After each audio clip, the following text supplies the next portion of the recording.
Selamat sejahtera buat kita semua. Apa kabar adik-adik sekalian? Nama saya Dr. Media Yuni Kurniawati. Saya seorang neurolog. Hari ini saya ditugaskan untuk memberikan bimbingan kepada adik-adik sekalian tentang kasus-kasus yang mungkin akan dibahas dalam ujian kelak di dalam suatu sistem saraf. Yang pertama adalah kasus Bell palsy. Bell palsy merupakan kelumpuhan akut dari cranial nerve yang nomor 7, yaitu facialis nerve, yang sifatnya perifer dan akut tanpa diketahui penyebabnya atau idiopatik. Kelumpuhan nerve facialis ini merupakan suatu yang sering terjadi dan ditemukan di fasilitas kesehatan primer, sehingga diharapkan semua dokter umum bisa menguasainya. Karena kelumpuhan saraf wajah bisa bersifat supranuklear, maka dibutuhkan keterampilan dan pengetahuan sehingga seorang dokter bisa membedakan antara Bell palsy yang sifatnya tidak berbahaya dengan kelumpuhan saraf kranial nomor 7 yang disebabkan oleh stroke, tumor, infeksi, dan lain-lain yang sifatnya supranuklear. Walaupun penyebabnya tidak diketahui, tetapi ada beberapa hipotesa, yaitu salah satunya adalah adanya keterlibatan post-infectious daripada beberapa jenis virus, yaitu herpes simplex virus tipe 1, kemudian cytomegalovirus ataupun Epstein-Barr. Pada pemeriksaan fisik, kita akan menemukan bahwa pasien akan datang mengeluhkan kelemahan wajah separuh, ya, dan kita konfirmasi ditemukan adanya kelumpuhan saraf wajah separuh yang sifatnya perifer, di mana perbedaan antara facial nerve yang supranuklear atau sifatnya sentral itu hanya mengenai lower part atau bagian bawah dari wajah saja. Tetapi kalau kelumpuhannya disebabkan oleh Bell palsy atau kelumpuhan saraf nomor 7 yang sifatnya perifer, maka kelumpuhan sarafnya akan termasuk upper part atau bagian atas daripada wajah. Jadi seluruh wajah akan mengalami kelumpuhan. Kita akan bisa melihat bahwa ada penurunan fungsi orbicularis oculi, di mana kita bisa menyuruh pasien untuk menutup mata dengan keras, kemudian angkat kedua alis dan suruh pasien untuk menyeringai dan tersenyum. Jika salah satu sisi, baik bagian atas maupun bagian bawah wajah terkena, maka kita bisa mengkonfirmasi adanya kelumpuhan saraf fasial yang sifatnya perifer. Seperti dikatakan bahwa Bell palsy biasanya didahului dengan malaise 1 atau 2 hari sebelumnya, kemudian tiba-tiba satu sisi wajah paralisis dan mencapai puncaknya dalam 2 hari pertama onset. Setelah itu akan muncul fase recovery, sehingga sepertiga atau pasien akan sembuh dalam waktu 2 minggu, sisanya akan sembuh dalam waktu di bawah 2 bulan. Pada pemeriksaan fisik, penting sekali kita untuk menyingkirkan adanya kelumpuhan nervus facialis yang disebabkan oleh kelainan-kelainan di supranuklear ataupun kelainan di cerebropontine angle. Oleh karena itu, semua pasien BLC yang datang harus diperiksa status neurologisnya secara menyeluruh.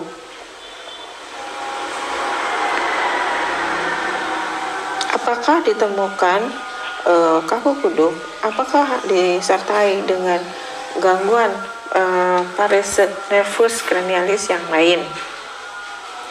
Apakah ada refleks patologis pada pasien? Jika iya, maka ini bukan suatu Bell palsy. Dan kita sebagai dokter harus merujuk ke fasilitas kesehatan yang lebih tinggi. Tetapi kalau kita yakin bahwa pasien ini adalah Bell palsy, sebagai dokter umum kita harus bisa menangani kasus. Setelah kita meyakinkan bahwa pasien yang kita periksa adalah benar Bell palsy, tahap selanjutnya adalah memberikan grading derajat daripada kelumpuhan saraf yang terjadi. Grading yang dipakai untuk Bell palsy adalah grading House and Brackman, di mana kita membagi kelumpuhan saraf perifer yang terjadi menjadi derajat 1 sampai derajat 6. Di mana derajat 1 dan 2 kita kategorikan derajat ringan. Untuk House and Brackman, derajat 3 dan 4 kita masukkan ke kategori yang sedang. Sedangkan untuk derajat yang berat adalah House Brackman derajat 5 dan 6. Kita terus pantau tergantung daripada derajat berat ringannya. Untuk yang berat, kita mesti hati-hati terhadap komplikasi yang mungkin terjadi, yaitu adanya iritasi kornea. Sehingga pada kasus-kasus yang berat, perlu kiranya untuk pemantauan yang lebih dini dan ketat. Kemudian, jika diperlukan, selain pemberian antiviral dan kortikosteroid, kita juga dapat memberikan artificial air mata, ya, untuk memelihara daripada permukaan kornea agar tidak terjadi iritasi yang berlebihan dan bisa menimbulkan infeksi mata yang sekunder. Jika pasien Bell palsy tidak menunjukkan perbaikan, kita harus reevaluasi apakah ini bukan disebabkan oleh penyakit-penyakit yang lain. Khusus untuk Bell palsy, penyembuhan akan terjadi mulai dari 2 minggu dan akan sempurna dan biasanya di bawah 2 atau 3 bulan. Jika menetap, perlu kiranya kita reevaluasi apakah penyebab utama dari paralisis nervus facialis pada pasien. Sehingga sekiranya diperlukan, pasien harus dirujuk juga ke fasilitas kesehatan yang lebih tinggi. Sekian untuk Bell palsy. Topik yang kedua adalah nyeri kepala. Nyeri adalah rasa tidak menyenangkan yang sifatnya sensorik dan merupakan suatu pengalaman emosional, ya, yang disebabkan oleh kerusakan jaringan dan bisa juga mengenai kepala, yaitu baik bersifat menyeluruh maupun sebagian dan dapat menjalar ke daerah sekitar kepala, baik itu rahang, wajah, gigi, dan leher. Untuk nyeri kepala, sebagai dokter kita harus bisa membedakan apakah nyeri kepala yang terjadi merupakan nyeri kepala primer ataupun nyeri kepala sekunder. Nyeri kepala primer merupakan nyeri kepala yang tidak disebabkan oleh penyakit yang lain. Adapun nyeri kepala sekunder adalah nyeri kepala yang disebabkan oleh penyakit-penyakit penyerta yang lain. Oleh karena itu, kita harus bisa menilai apakah nyeri kepala yang dikeluhkan oleh pasien benar-benar merupakan suatu nyeri kepala primer yang sifatnya tidak berbahaya. Contohnya, nyeri kepala primer adalah tension type headache, cluster headache, ataupun migrain, baik migrain tanpa aura maupun dengan aura. Adapun nyeri kepala sekunder adalah nyeri kepala yang disebabkan oleh penyakit-penyakit yang lain, baik itu infeksi, tumor, vaskular, dan metabolik. Oleh karena itu, sebagai dokter umum kita harus bisa membedakan atau tanda-tanda bahaya daripada nyeri kepala, yaitu adanya gangguan gejala sistemik seperti demam, penurunan berat badan. Kita mungkin akan mencurigai adanya penyakit-penyakit infeksi. Kemudian adanya ditemukan defisit neurologik baik vokal maupun global seperti kejang. Kemudian hemiparese, gangguan nervus cranialis, dan efek patologis yang positif. Tentunya jika ditemukan pasien nyeri kepala dan pemeriksaan fisiknya menunjukkan defisit neurologik, maka sangat besar kemungkinan pasien tidak menderita nyeri kepala primer. Adapun kasus yang mungkin dibahas pada ujian adalah nyeri kepala yang paling sering terjadi, yaitu tension type headache, ataupun migrain, ataupun cluster headache. Untuk nyeri kepala tipe regangan atau tension type headache, penyebabnya sangat multifaktorial. Ya, biasanya nyerinya itu sifatnya ringan dan sedang. Oleh karena itu, visual analog score atau pertanyaan mengenai derajat berat nyeri itu sangat penting pada anamnesis. Seperti dikatakan, untuk visual analog score di mana kita memberikan pertanyaan kepada pasien mengenai derajat nyeri. Kemudian pasien akan memberikan penilaian tentang nyeri yang dirasakannya. Jika pasien memberikan nilai antara 1 sampai 3, maka derajatnya disebut derajat nyeri ringan. Jika 4, 5, 6 dari total 10 maksimal nyeri, maka dikategorikan nyeri sedang. Jika pasien memberikan nilai 7, 8, 9, 10, maka nyeri yang diderita pasien termasuk nyeri berat. Untuk tension type headache, biasanya nyeri yang dialami oleh pasien adalah nyeri ringan dan sedang. Pasien akan masih bisa melakukan aktivitas sehari-hari walaupun memang sudah mulai ada gangguan.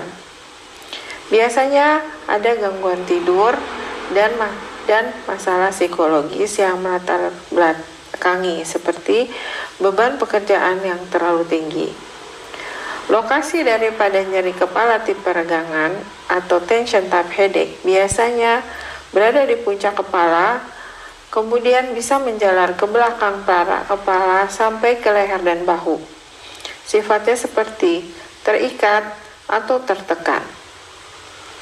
Benda yang berat. Pada pemeriksaan fisik, kita bisa menemukan adanya spasme atau kaku di daerah leher.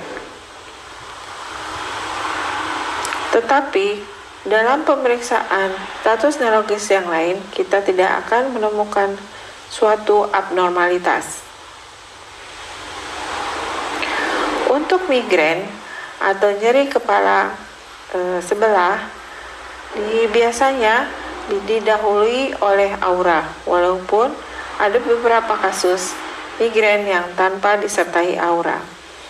Aura adalah perasaan atau rasa sensorik yang mendahului suatu nyeri kepala migrain.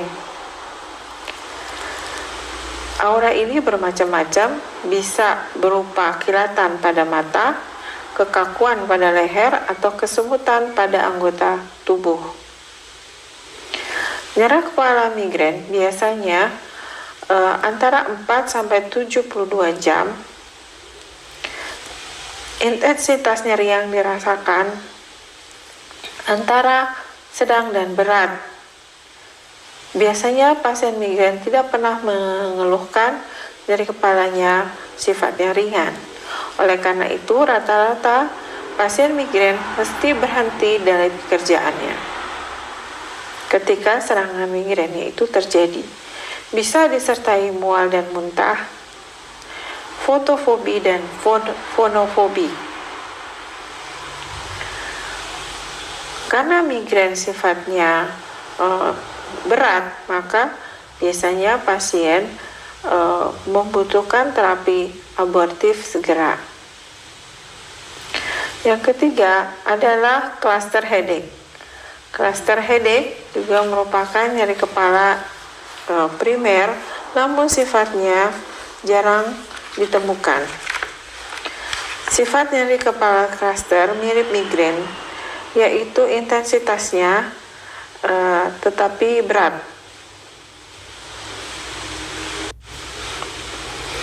Jika kita sudah yakin pasien ini migrain lebih dari 72 jam, maka kita harus merujuk ke rumah sakit karena pasien sudah masuk ke apa yang disebut sebagai suatu kondisi status migrainosus.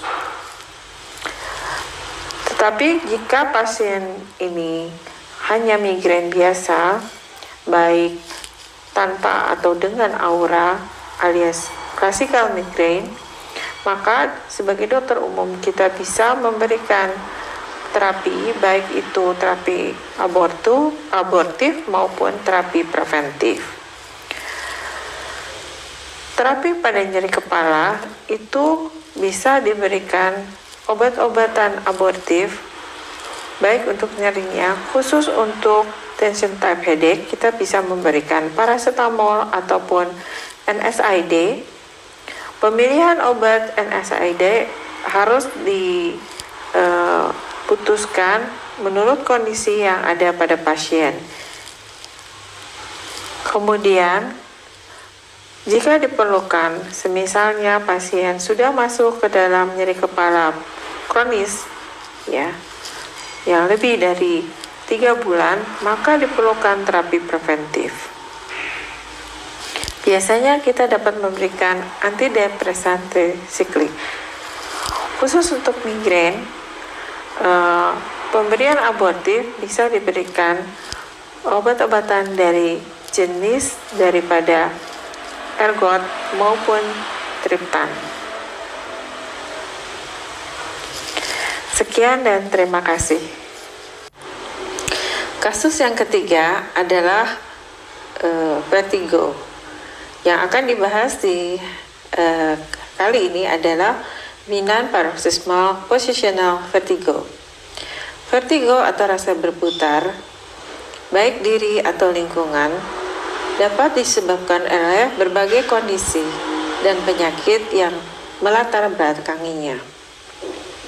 Vertigo secara umum dibagi 2 bagian besar, yaitu vertigo vestibular dan non-vestibular. Vertigo vestibular terbagi 2, baik yang primer maupun sekunder. Primer yang paling terkenal adalah dominant paroxysmal positional vertigo, suatu jenis vertigo vestibular yang ringan, tetapi paling sering datang untuk mendapatkan pertolongan di fasilitas kesehatan primer. Sedangkan vertigo vestibular yang sekunder bisa disebabkan oleh tumor seperti schwannoma akustik, kemudian insufisiensi vaskular sistem vertebrovaskular.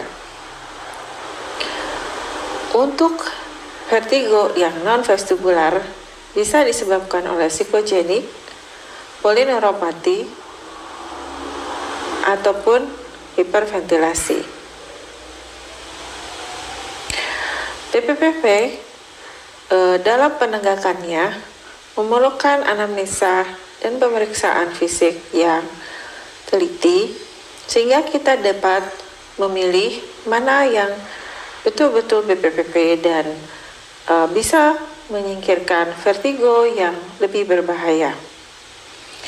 Dari anamnesa, perlu kiringnya ditanyakan bagaimana bentuk vertigonya, bagaimana durasinya, apa yang memperberat dan apa yang memperingan, kemudian penyakit-penyakit yang menyertai, kemudian adanya penggunaan obat-obatan yang kira-kira bisa menyebabkan vertigo seperti streptomycin, kanamycin, dan salicilat, dan apakah ada gangguan pendengaran yang menyertai serta defisit neurologik baik vokal maupun global yang ada di dalam anamnesa.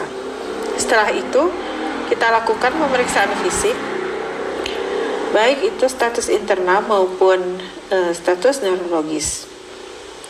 Kita cari apakah ada penyakit defisit neurologis yang ditemukan khusus untuk benign paroxysmal positional vertigo.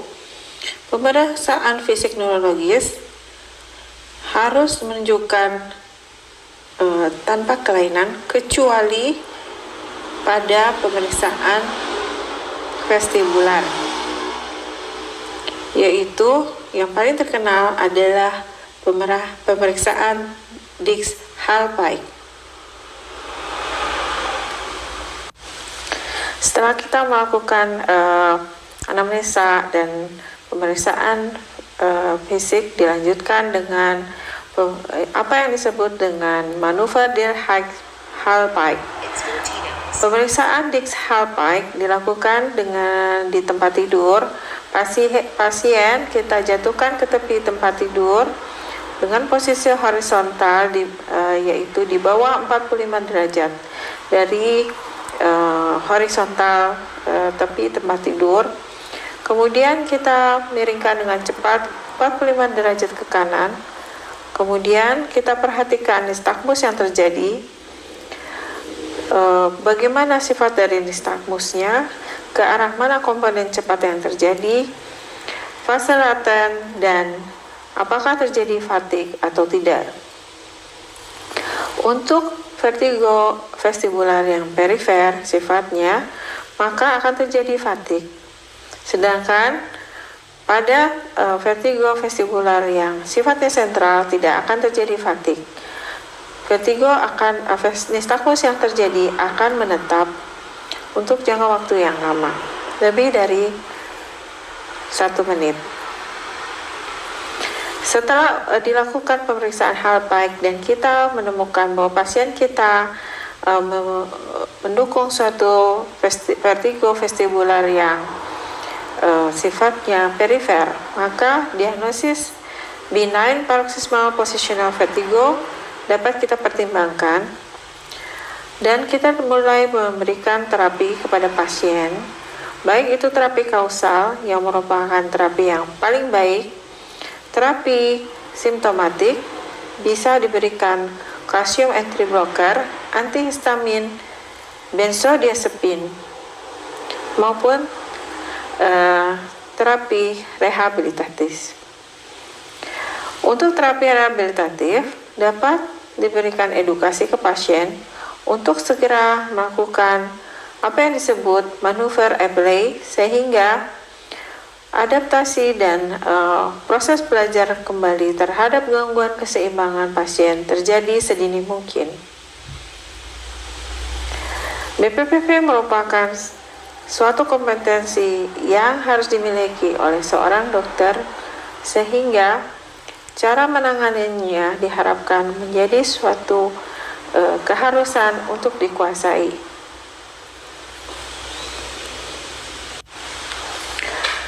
Kasus yang terakhir adalah tetanus. Tetanus adalah suatu infeksi yang disebabkan oleh kuman gram positif anaerob, yaitu Clostridium tetani. Clostridium tetani hidup dengan subur di bumi pertiwi Indonesia. Oleh karena itu, angka kejadian tetanus di Indonesia juga masih tinggi. Sayangnya, jika kita tidak bisa mengenali dan menterapi dengan baik, angka kematiannya pun sangat tinggi, bisa mendekati 100%.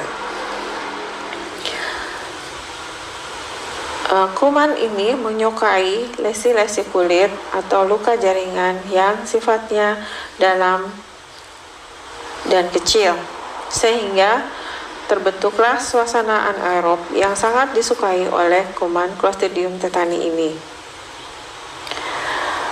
Ada beberapa jenis tetanus yang ada di Indonesia, yaitu tetanus neonatorium, kemudian tetanus umum, dan tetanus sefalik. Tetanus sebenarnya bisa dicegah dengan pemberian vaksinasi tetanus, tetapi sayangnya jika seseorang sudah tidak menerima vaksin selama 10 tahun, maka kekebalan terhadap tetanusnya akan berkurang. Sehingga perlu penata laksanaan luka yang baik untuk menghindari terjadinya tetanus di masa depan. Adapun penata laksanaan pasien dengan tetanus, pertama kita lakukan anamnesa yang menyeluruh. Dari anamnesa kita perlu cari lukanya di daerah mana, kemudian ada tidaknya demam, kemudian ada tidaknya spasme lokal, mulai kapan terjadinya spasme lokal, mulai kapan terjadinya spasme umum, kemudian adakah sesak atau gangguan otonom yang dialami oleh pasien. Setelah itu, kita kembangkan ke pemeriksaan fisik.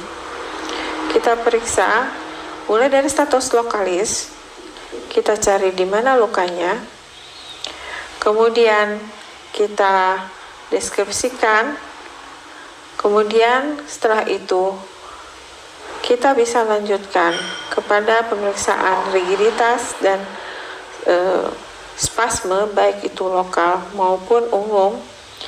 Biasanya spasme umum ditandai dengan adanya perut papan, sedangkan spasme lokal bisa ditandai dengan risus sardonicus atau lockjaw dan trismus, yang merupakan suatu temuan yang khas pada tetanus. Adapun pemeriksaan penunjang, pada kasus tetanus tidak ada pemeriksaan penunjang yang khusus dalam penegakan diagnosa tetanus. Setelah didiagnosa tetanus, perlu kiranya untuk dihitung termasuk kriteria pateljoak manakah pasien kita. Dari kriteria pertama, apakah spasme lokal ada pada pasien? Kriteria kedua, spasme umum. Kriteria ketiga, apakah ada masa inkubasi kurang dari 7 hari, kemudian onset kurang dari 48 jam, ada atau tidaknya febris, digolongkan untuk ke arah tetanus, apakah derajat kategori 1, kategori 2, kategori 3, kategori 4, atau kategori 5. Penata laksanaan pada tetanus termasuk dari mulai pembersihan luka, kemudian pemberian anti tetanus serum ataupun human tetanus imunoglobulin, kemudian diberikan anti tetanus toksoid jika kita tidak mengerti status imunisasi pasien, atau jika ada tapi imunisasinya sudah lewat dari 10 tahun. Kita berikan antibiotik penisilin, jenis penisilin ataupun metronidazol kepada pasien, dan kita cegah terjadinya disautonomia pada pasien berupa takikardia, gangguan nafas. Kita pastikan terutama untuk gangguan nafas agar jalan nafas benar-benar terlindungi dari yang disebut dengan spasme. Ketika pasien terjadi spasme umum diakibatkan oleh tetanus, bisa terjadi spasme laring sehingga terjadi gangguan nafas pada pasien yang bisa berakibat fatal.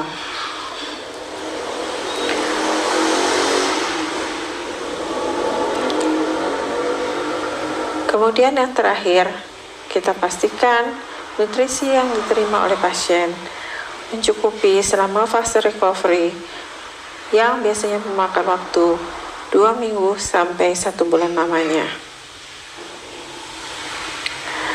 Mengingat bahwa tetanus merupakan suatu kelainan dan infeksi di sistem saraf yang bisa menyebabkan kematian, maka perlu kiranya untuk semua dokter di Indonesia mengetahui mengenai tetanus ini. Mohon bantuannya supaya adik-adik semua bisa membaca dan modul yang bisa diunduh untuk besok kita diskusikan lewat Zoom. Salam dari saya dan semoga sukses. Wabillahi taufiq wal hidayah. Wassalamualaikum warahmatullahi wabarakatuh.